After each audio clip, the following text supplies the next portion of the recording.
Ssaalongo Machumi, Ssaalongo Bireka, Ssaalongo Bosa awamu ne Matiya nga bano bonna batuuze mu tawuni y'e Kasawo be balumirizibwa okuleeta ebyokola kyokka ne balema okutuukiriza ebyetaago byabyo mbwe era nabyo bwe bityo kwe kutandika okutigomya abatuuze ku kyalo.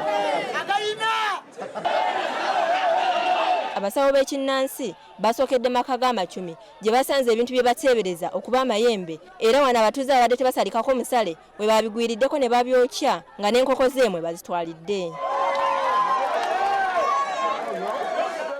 Ebintu wano bikola ki?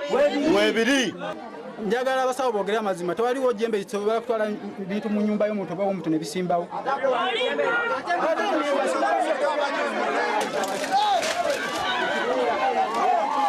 Olwavudde eno ne boolekera ewa Bosa era eno nayo basanzeeyo amayembe wabula ng'ate ono mbu yali yabitabulatabula.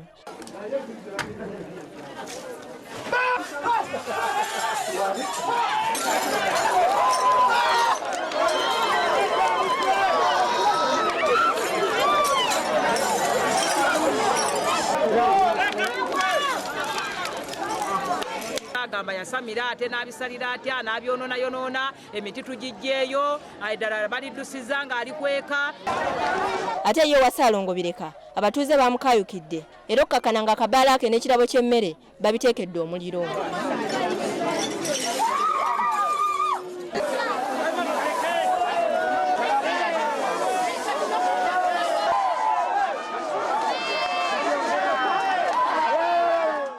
Kigezo okusangibwa era nga alina amayembe omulundi ogw'okumeka ogwokubiri ate gali nga gakwatibwa. Kino kizze oluvannyuma lw'abatuuze okujja ne beemulugunya ku kitundu mu ofiisi yange nga bagamba nti basumbuyibwa ebintu ebiyitibwa amayembe. Emirundi mingi nkubye enkiiko eziwerako nga tusala empenda okulabika nga ebintu bino tubikwata era nga tubitereeza.